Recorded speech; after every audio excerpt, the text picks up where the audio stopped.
Les mouvements des chrétiens avant que ça se fait canoniser comme Bible, tu sais, environ en 325, t'avais, à part les orthodoxes, aucun chrétien voyait Jésus comme Dieu. Les ébionites, Oui. t'avais les adoptionnistes aussi, t'avais les aériens, t'avais les gnostiques. Fait que sur les 5 mouvements à l'extérieur du pro-orthodoxe, dans les 4 mouvements, ils rejetaient que Jésus était Dieu. L'enfant est né, il est appelé Dieu puissant. Donc ça, quand on le lit, pour qu'est-ce que ça dit?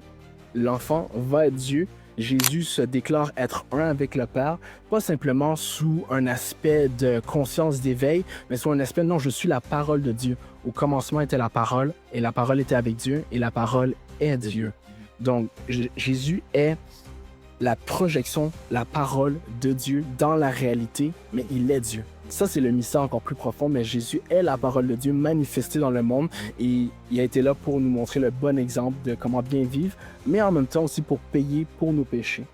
Donc le fait que Dieu, qui est tout puissant, qui est au-delà de tout ça, qui a un recul sur tout ça, c'est comme s'il va se...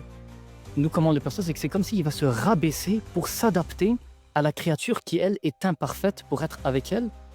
C'est sûr que pour nous, c'est-à-dire c'est là quand on diverge avec les chrétiens, c'est que ça sonne, pour nous, ça sonne beau. Ah, Dieu nous a tellement aimés, il s'est mis au même niveau que nous. Mais pour nous, c'est blasphématoire. C'est-à-dire que c'est comme si Dieu, qui est parfait, s'est réduit à la créature, et donc Dieu ne peut pas être parfait et imparfait en même temps.